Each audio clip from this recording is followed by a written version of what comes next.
Happy Tuesday, Tigers. I'm Micah Stevens. I'll have your campus weather forecast. It's a little bit on the cooler side this morning. We're seeing temperatures that are in those 30s and lower 40s, but we are expecting a lot more of those clouds to continue to fill in. And that's going to bring some much needed rainfall with it, upwards about 2 to 3 inches expected for Columbia, and heavier amounts as you head farther south over the next 5 days. So quite a bit of rainfall is on the way. Here's how it looks about day by day. Today, most of us are dry. A couple showers are possible later in the day, but overall, I think today is a dry day. Wednesday looks to be our first chance at some more of that meaningful rainfall. That continues really through the end of the week as the rain chances just continue to grow and add on top of each other. So we could be looking at some flooding issues by the time we get towards late in this week, but overall, upwards about 2 to 3 inches of impressive rainfall needed across central Missouri. 40 degrees in Columbia right now, 41 in Fulton as we head through the next couple hours.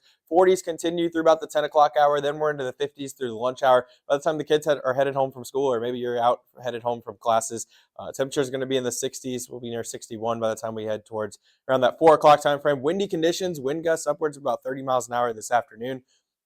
So it will be a windy day. And then as we head towards the overnight hours, that's where we're going to be watching for some rainfall to develop across portions of Kansas. That will start in central Kansas, working its way closer to the Missouri-Kansas border around the midnight hour in central Missouri. Then we're going to be seeing that push its way into our area in the morning hours on your Wednesday. This model starts to kind of have it fizzle its way out as we get towards the morning hours. And then we're going to be watching for some more redevelopment. That there could be some stronger to severe storms with that line approaching in the morning.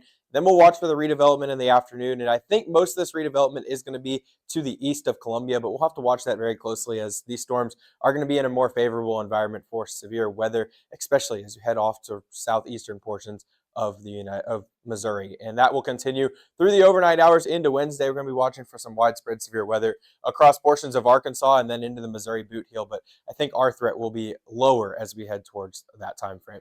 As far as our severe risks, tornadoes aren't out of the question. They are possible, but it is on the lower side. Large hail, damaging winds, those are our main threats overnight.